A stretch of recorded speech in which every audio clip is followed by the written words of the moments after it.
You are listening to your NFL Week 3 preview here on the Lock Betting Podcast. We should start calling this the Game Day Report because this is always going to be done on Sunday morning or sometimes on Saturday night. It's not going to be any earlier than that. I want the longest amount of time possible to see these line movements, see what the sharps are doing, see what the public are doing, because it is having more of an impact this year than it usually does. And the public have been slammed for 3 weeks. And usually in an NFL season, the public are good for 6 or 7 winning weeks.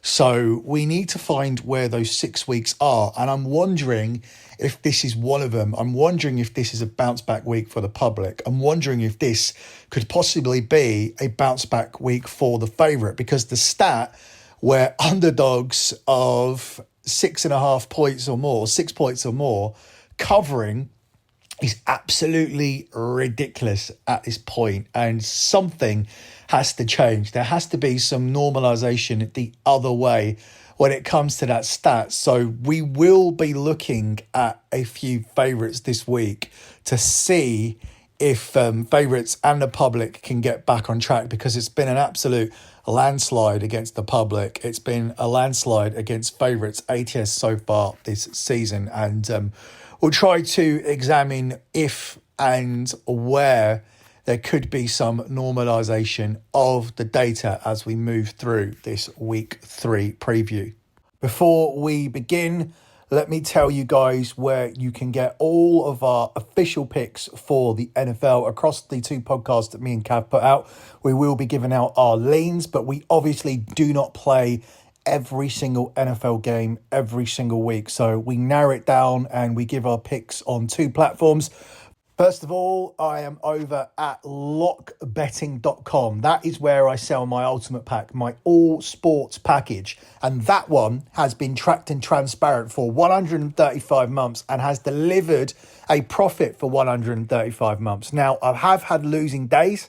I've even had losing weeks, but I've never had a losing month. In fact, I've just had a losing day yesterday, and it was a really bad one. It could have all turned on one goal from one team, Bayern Munich, but they didn't get the goal that they needed.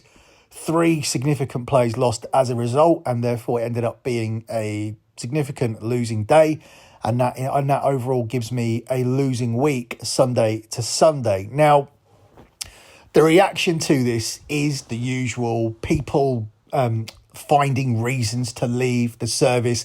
These people will never, ever make any money in sports betting. They will be long-term losers. If you find something that has delivered every single month for 135 months, even if I had 100 winning months and 35 losing months, which would be absolutely unthinkable, you have still found a winning service. Yet I am under massive pressure on a monthly basis not to have a losing month, and not even to have these losing weeks, because as soon as you have these losing weeks, there is a massive reaction to it. Suddenly people have financial difficulties. Suddenly people have problems with their wives and families, and all of these things suddenly happen that coincide with a bad week in sports betting, which can happen if you are a human being, because it is gambling at the end of the day. I don't have Grey Sports Almanac, although if you look at the results that I have delivered across my spreadsheets, you'd think that I do. But my spreadsheets are there. Have a look at the type of bets we do. Have a look at the sports we bet on. And most importantly, have a look at how we manage a bankroll. Just because I lost yesterday doesn't mean I'll suddenly be putting out 2 or 3 unit plays to get right. So we always go with sensible bankroll management. The staking has led to a profit for 135 months in a row. And you can sign up for that over at lockbetting.com. If you don't want to get all sports, if you're not interested in soccer, tennis, UFC, if you're not interested in all of that and you just want to get down on the football season, then head over to patreon.com/NFLpick6. That's where I'll be putting my 3 best bets, and that's where Cav will be putting his 3 best bets as well. We haven't had a good start to the season. Well, Cav had a good week 1. We both had a bad week 2, and I had a good week 3, and I'm already off to a winning start in week 4. So hopefully we are moving in the right direction in the NFL.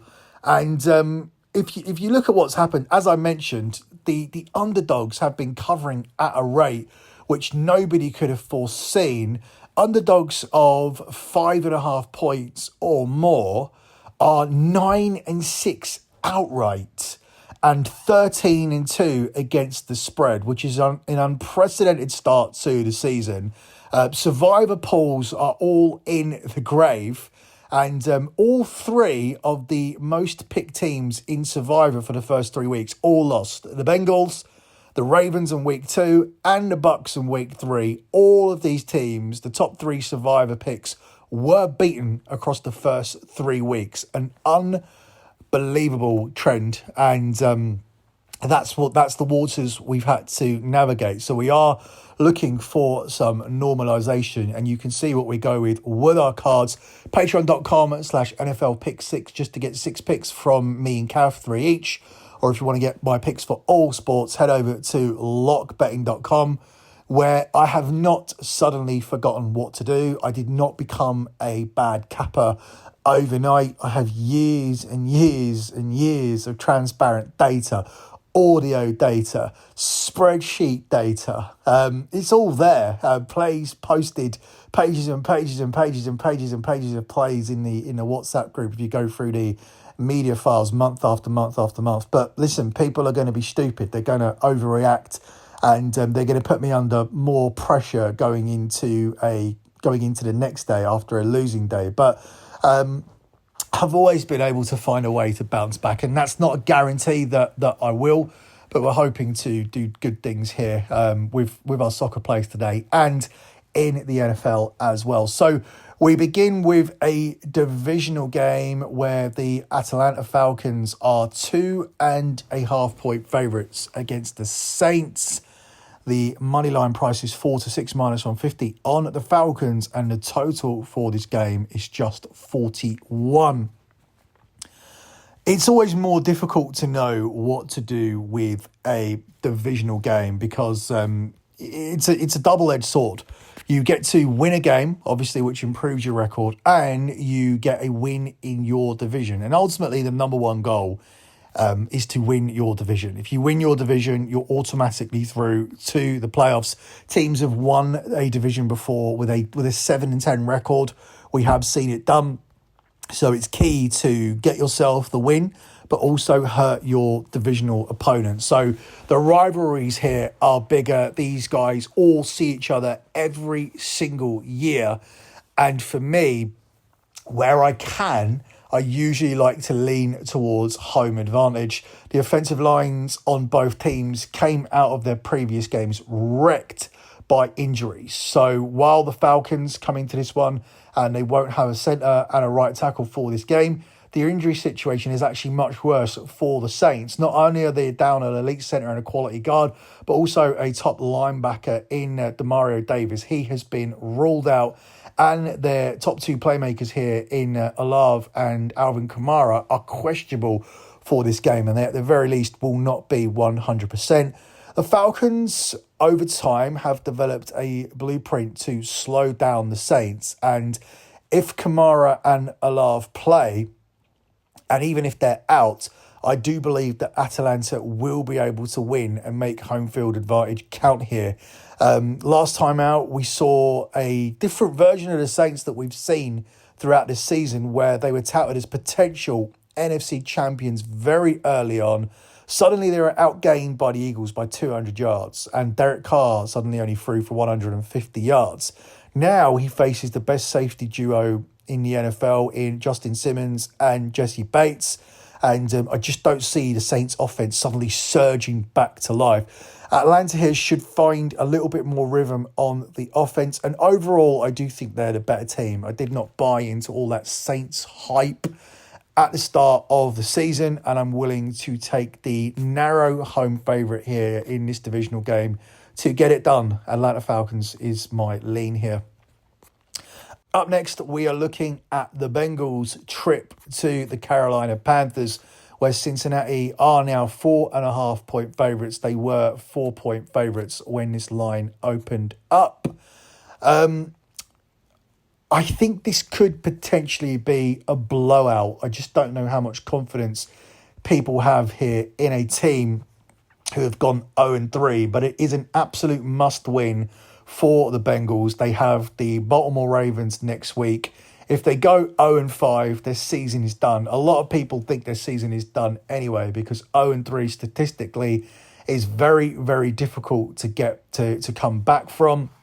Andy Dalton excelled last week in place of Bryce Young, but he will not have wide receiver Adam Thielen this week, and therefore I do believe it's going to be difficult for them to put up points and to keep up with the Bengals, and I do believe they'll come crashing back down to earth here.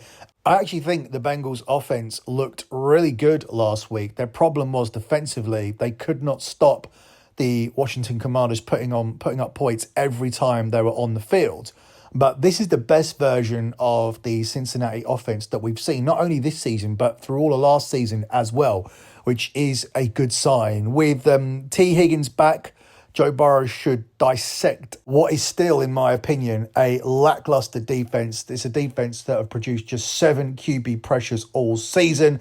They are missing key players in the defense. They are missing a key offensive piece as well. For me, Cincy roll here. The season is on the line, and I think they find a way to score the 30 points that they need to cover. They probably won't need 30 points, but I think they find a way to score 30 and to cover here as they get back on track. But I think it might be too late for the Bengals with this 0-3 start, and with Baltimore on deck next.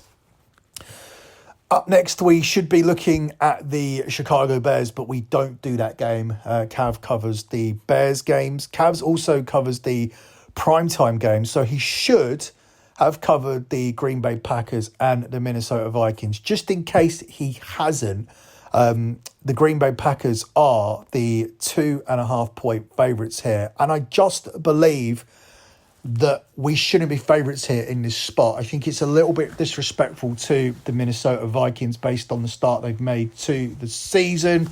I don't know what more they need to do to get more respect and be the favourites here, or at least for this to be a pick-em.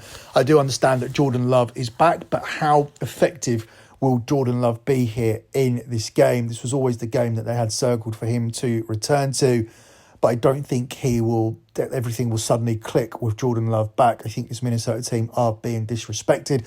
I would like Green Bay if it was a 50-50, but I don't understand why Minnesota are getting 2.5 points, and it's moving towards them actually getting 3 points by the time this one kicks off. Up next, we look at the Houston Texans hosting the Jags. Now, the Jags were getting 7 at the start of the week. They're now getting 5.5. This is because they fall under the 13-2 trend, where underdogs of 5.5 or more are covering the spread at 13-2, and 9-6 straight up. They are winning the game. So the Jags do fall into that. I'm not someone to blindly back trends, though. I do like to look at the game overall. And for me, the look-ahead line for this was 4. And you've downgraded the Jags to the point where they were at one point getting 7. But there was no downgrade for the Houston Texans, who also looked very, very poor last weekend. Now, the Jaguars have the daunting task of travelling on the road in back-to-back games after just playing on Monday in what was a blowout loss to the Bills. The good news is they are up against a divisional rival, and usually teams raise their games here in this spot. They had, it's actually the last win that Trevor Lawrence had. If you date back to November 2023, Lawrence won this game. He's actually on a 0-8 run since then. I look for the offense to perform much better here. I think the Houston Texans are slightly overrated, and I almost think in a divisional game, you have to automatically take this line on the Jags, and that's what we're going to do. We're just going to automatically play the Jags here and take these 5.5 points, although I obviously much preferred it when we were getting 7 on the Jags at the start of the week. But I still think 5.5 points are too much. I think they're live here for an outright win. I just don't think the Texans are as good as the hype suggested coming into the season. Up next, you have the Indianapolis Colts at home to the Pittsburgh Steelers, where the Colts are now getting 2.5 points, and this could be 3 by the time things kick off. It opened up at 1. It's now 2.5 points to the Colts. You've got to be careful with these 3-0 teams coming into week 4, especially ones who nobody expected to be 3-0. And the Pittsburgh Steelers do fall into that category. We saw last week the Colts get off the mark. They ended up picking up that home win against the Chicago Bears. They did count as one of those kitchen sink teams going in at 0-2, going up against teams who did have a win to start with, and the Bears were 1-1 in that game, although they shouldn't have been, because we all know that they should have lost to the Tennessee Titans. But facts are facts, and the Bears were a 1-1 team. It did take Indy a little bit of time to get going. They did pull away late, but ultimately they did get the win and the cover. I think this is what we call a sell-high spot on the Steelers. Their improbable 3-0 start has actually come against fairly weak opposition. Their defence certainly looks impressive, and the Colts will need to play well here. But thus far, they have managed to stop Kirk Cousins in week 1 coming off an Achilles injury. Bo Nix, who's a rookie quarterback, on week 2. And Justin Herbert, who was injured for most of the game. Now, I'm not saying it's easy to trust Anthony Richardson, considering how many turnovers he's delivered so far this season, but I believe he's getting better week by week. And at the end of the day, it comes down to a simple trend for me.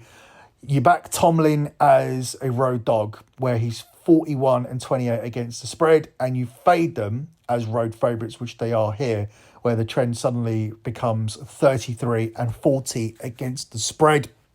I'm not a blind trend backer, but the combination of that trend and the Steelers being overrated here, in my opinion, lands me on the Indianapolis Colts and 2.5 points here for this one. Up next, we don't do the Jets games because that is Cav. Cav has been allocated Jets duties, where he will be talking about his favourite player, Aaron Rodgers, this season. So I'm going to talk about the Tampa Bay Buccaneers and the Philadelphia Eagles. This is a revenge game for the Eagles from last season, where they were knocked out in the playoffs. But at that time, they were falling off a cliff anyway. They'd just blown the division. They lost the division to the Cowboys after a 10-1 start. So things were trending in the wrong direction. They come here as 1.5 point favourites. And the total here is 41.5. Difficult one, this one. The Eagles got themselves a dominant win last week, but the scoreboard did not reflect that dominance. It did not reflect what they did on the field, time of possession, the extra amount of yards. In fact, they were very, very lucky to scrape through with the victory in the end. For me, that makes it difficult, even after 3 weeks, to really know who the Eagles are. As for Tampa Bay, they won this game last time in the playoffs 32-9, and there was nothing really fluky about it. But it's worrying that they slumped and delivered such a poor effort last Sunday against Denver. Denver obviously fell into that stat where they're 13-2, where teams of over 5.5 points are 13-2 ATS, but they also fall under the stat where they won straight up, the 9-6 teams who won straight up, and the Bucs were a victim of that. I don't really have a strong opinion on this game. I narrowly lean towards the Eagle. I think they are the better team overall, but it certainly isn't a strong play, as I don't really trust either of these two teams. I don't really know what direction these two teams are going to move into. So I have a very, very tentative lean here on the Philadelphia Eagles. Up next, we're looking at the Arizona Cardinals at home to the Commanders, where the Cardinals are 3.5 point favourites. And you're getting a big total here of 49.5 points, one of the bigger totals for this week. I think you take the Arizona Cardinals here at home and you fade Washington off a big win, not just a big win, but a big win on Monday Night Football, where everybody is suddenly upgrading the Commanders off the back of what they've seen. For me, I think Arizona get their points here. Washington continues to trout out the NFL's worst defense and were unable to force a single punt in Cincinnati on Monday, yet still won the game. That's how strong they were offensively. The Cardinals rank fourth in scoring with an average of 27.3 points. And by the way, their total here is 26.5. They're seventh in total offense and ninth in yards per play. They face a Washington team who are probably going to be tired after the road game on Monday, and now they travel west to Arizona. And with everything that I've mentioned, it's very difficult for me to build a strong case here for the underdog. As I said, we're looking for a little bit of normalization this week with the favourites, and I think this is one of them. I think Arizona at home, Washington Commanders travelling west off a Monday night road win. This team are going to be high on themselves here. I believe this is a letdown spot. I believe this is a very difficult spot to build a strong case for the underdog, but an easy one to take the favourite. And the only reason I think we're really scared of it is because we're factoring in a lot of the stuff that we've already seen so far this season. But I think that's more of a reason to take Arizona and teams like Arizona, because I am looking for some normalization in the upcoming weeks. San Francisco 49ers versus the New England Patriots was covered by Cav. So we move on to the Las Vegas Raiders at home to the Cleveland Browns, where the Raiders are getting 2.5 points here. And the total is very low for this one. It's just 37 points.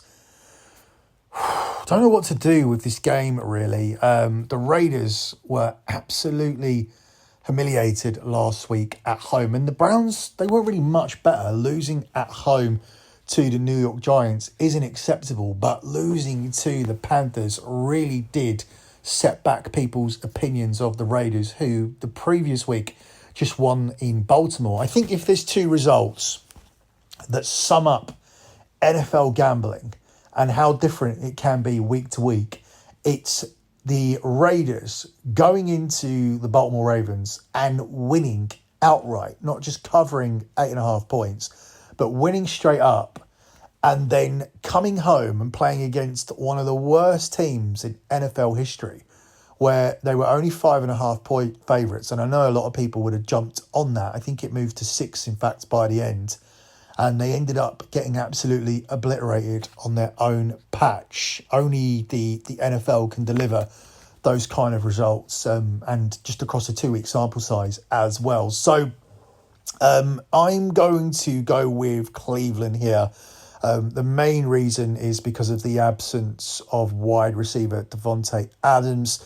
That has actually caused some significant line movement, but I was already on the Browns anyway. I'm not just going to forget about what I saw from the Raiders last week. And I know it's a week-to-week league. I just outlined that, but there has to be a certain amount of factoring in what you've seen with your eyes. Otherwise, if there's no eye test barometer, it's absolutely pointless even watching the games. We may as well just check the scores, check the stats, and try to formulate plays doing that. We saw the Raiders, we saw how bad they were, and it's difficult for me to see how they fixed that coming into this game against Cleveland, especially when you have Davante Adams missing. You're also missing Max Crosby as well. The Raiders, as a result of that, will be forced to start third-round rookie DJ Glaze against a still imposing Browns defensive front. The Browns are still solid defensively. It's not like teams are racking up points on them. The Giants only scored 21 last week and won the game. And the prior week, the Browns were able to go into Jacksonville and win, and looked impressive doing that, considering that you're still not getting too much from Deshaun Watson. Watson last week was relentlessly pressured by the Giants, but he now gets to face a defense who were shredded by Andy Dalton last weekend. And while the Browns are getting drilled by the media, he's actually supported by a defense who actually pitched a shutout in the second half last week. So that gives them some defensive momentum, and I'll ride that momentum here towards picking the Cleveland Browns to win here in Las Vegas against the Raiders. So that concludes my portion of the NFL Week 3 preview, because Cav is covering the game between the San Francisco 49ers and the Patriots. As I said, he's covering the primetime game. He covered the primetime game between the Chargers and the Chiefs. He's got the Sunday night football game between the Raiders and the Buffalo Bills. The Monday night games between the Dolphins and the Tennessee Titans, which I don't think anybody's going to be watching. It'd just be interesting to see on my cards, do I still go with, or do I completely forget that Will Levis exists? Do I even go against Will Levis? I think that's probably the most interesting question for my clients when it comes to Monday night. And the other game is Detroit versus the Seahawks, which Cav would have already covered as well. So that's me done. If you want to get all of my official plays for all sports, head over to lockbetting.com. If you're just interested in the NFL, it's patreon.com/NFL Pick 6. That's patreon.com/NFL Pick 6. That's it for me. Good luck with all of your bets as always, guys, and thanks for listening.